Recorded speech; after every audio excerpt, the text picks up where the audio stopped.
Well, hello there, humans, to be earthlies, whoever you are, wherever you are, whatever you're doing, whoever you're lucky enough to be doing it too. This is the Chaffee. Let's get excited. Superman pose. No, it's not. It's not that great. It's not that bad. It's bloody hell. If there was a flavour called vanilla, the tank representation of it would be probably this thing. It's not bad. And that's a bit sad that that's an indictment on how we view the game. Now, we want to know which is the best tank and which is the greatest tank.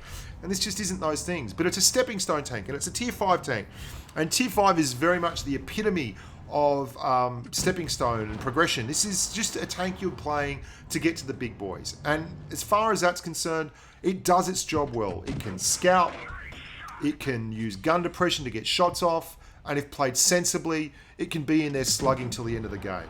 Is it going to carry against, a really strong tank?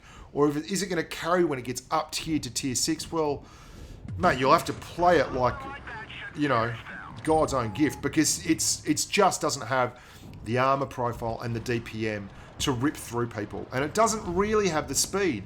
It's quick enough in its own way, but it's by no means like a Lux or a Leopard or something like that, which is just crazy acceleration and stuff going all over the place.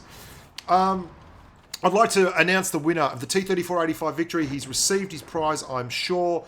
That is Domestic Rice from the NA server. The recent Ammo Whack competition was a roaring success. We had over 70 winners across Europe, NA, and Asia. And the winner of the whole kit and caboodle, who got himself a T3485 victory, the little tier 6 mint, was Domestic Rice. So hats off to you, Domestic. Well done for blowing me the hell up. Onwards to the Chaffee again. You can see here, I'm going to play it pretty much throughout as just a sensible little tier 5 light tank. You've got camouflage on the move, the same as you have when sitting completely still, which is just bloody brilliant, and that means you can effectively get shots launched from stealth. The negative on that is your DPM isn't really off the charts, and your penetration numbers are pretty middling. And normally what I'd recommend is all these different types of equipment you can use to remedy those things, but let's be honest. At tier 5, there are very, very few tanks, a very select few tanks, which you would want to be spending hard-earned equipment parts on.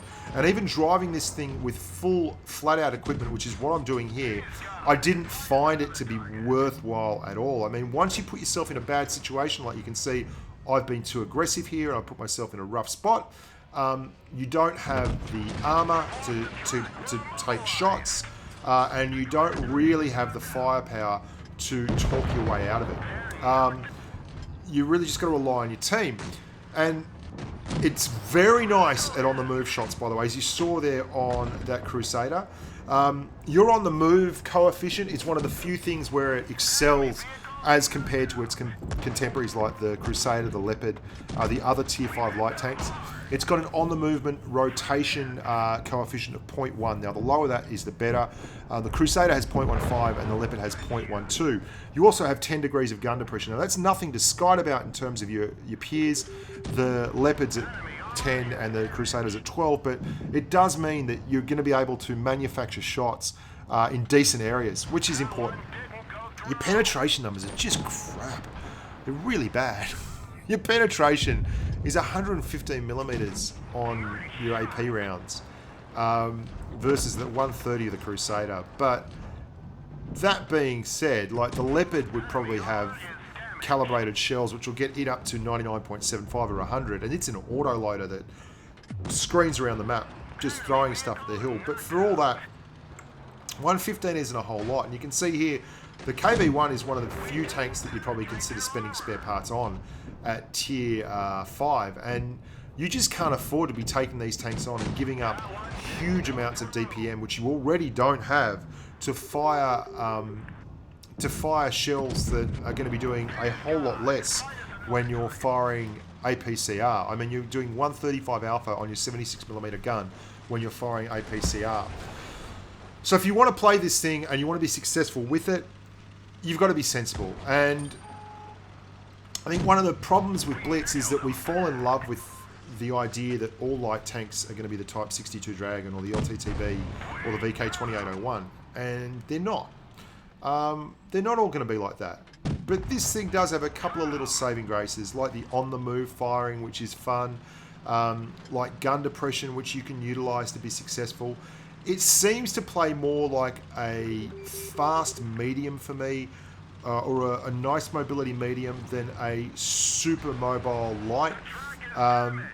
Your terrain resistance stats are decent, but not amazing. Your power to weight ratio is 22.44, which is under both the Crusader and the Leopard, and a lot of other light tanks. So you're not going to be busting out there. And you can see I just play it sensibly. Your penetration numbers are not going to light the world on fire. So firing HE, it's going to be the very rare target that you can actually fire HE successfully at. It's a stepping stone tank. Don't waste spare parts on it.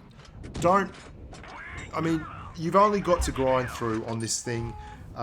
You can literally grind through a turret and then just don't waste your money on the rest of it and get straight through the T-37. Your aim in this tier, and I've got to say I've driven the T-37 a little bit more, and I find that to be probably as good as anything else in the line, apart from the T-49. I think I've been driving the M41 Bulldog, and I've just not been impressed with it at all. And I'll get to that in another review, and that's certainly coming up. But, the Chaffee, you're at least lucky enough that a lot of the tanks at this tier aren't going to be keepers. There's not going to be a lot, like you drive tier 7 when you're driving the T-37 and tier 8, and you're coming up against a lot of tanks that people are using to grind credits or using to boost win rate, like the Dragon, the Type 62 Dragon, the IS-3 Defender, the IS-6, the LTTB, these kind of tanks. At least at tier 5, you're kind of playing an honest man's game, where you're playing against a lot of people who aren't super knowledgeable about the game, who are grinding credits, who are working their way through lines, who are legitimately at sub 100% crew skills, and those kind of things will allow you to be a little bit more forceful and actually be successful with the tank if you can keep your head about you. And you can see here, I'm going to pick up 5 kills on this because I've just played it pretty strong. I've played it sensibly. I've used mobility and light tank camo, and I've gone in to be a little bit of a shark when things have got nasty. And that's how you've got to play the Chaffee if you want to be successful in it. But would I rate it as a great tank? No. Would I rate it as a bad tank? No. Would I rate it just around fair enough? It's meat and potatoes and it'll get the job done. That's exactly where I think it is. It's not a tank that I'll be keeping in my garage. Let me put it that way. It's a tank that if you play successfully and sensibly, you'll do well in, but it ain't no carry tank. Those shoulders are not Arnie Schwarzenegger shoulders. They're right about middle of the road. I don't know who the hell has middle of the road shoulders. It's not a question that I ever thought I'd have to ask myself, but there you go. Think about it. Think long, think hard, and then forget about it. Anyway, I'm Bushka on Blitz. Lots of stuff coming up. I'm doing a podcast tomorrow with Skate Extreme. I'm going to be in Bovington for Tank Fest next month. I'm going to be talking about that with Skate. I'm really excited about that. If you are in the UK, make sure you pop along to Tank Fest. I'm going to try and be there all 3 days. I'm going to be doing a lot more podcasts. If you're a patron, go to the bloody Patreon page. I've put up a second podcast for Patreon only today. There is one coming out every Monday where I talk about the channel and things that are going on. I talked about the light tank line in general and patch 3.8 and 3.9 today. So, you should probably be getting a hold of that content. It's Patreon only content, so it's stuff you should be listening to. And if you aren't listening to the podcasts, I put up a very topical one last week that is probably one man's take on game balance in 3.8 and 3.9 and why Wargaming has actually done some stuff that no one's really talking about, how they've done it and how holistically it's affecting the way you play and that kind of stuff. So look on iTunes for that, the podcast, the Bushka on Blitz podcast. I've got my favourite tanks coming up later on this week, Tier 6, and I'm going to be doing a review of the M41 Bulldog, hopefully tomorrow. Been trying to get enough footage together, but it's been hard to find it all. Anyway, boys and girls, thank you so much for your time. Thanks for watching. Look after yourselves on the battlefield. Be nice to each other, not like this idiot in the Yanko who is blocking me and who is stopping me from being a super duper red hot goer. Have a look at him. Go get wrecked, you clown. I downvoted you. Until next time, boys and girls. Bye for now. I'm an idiot.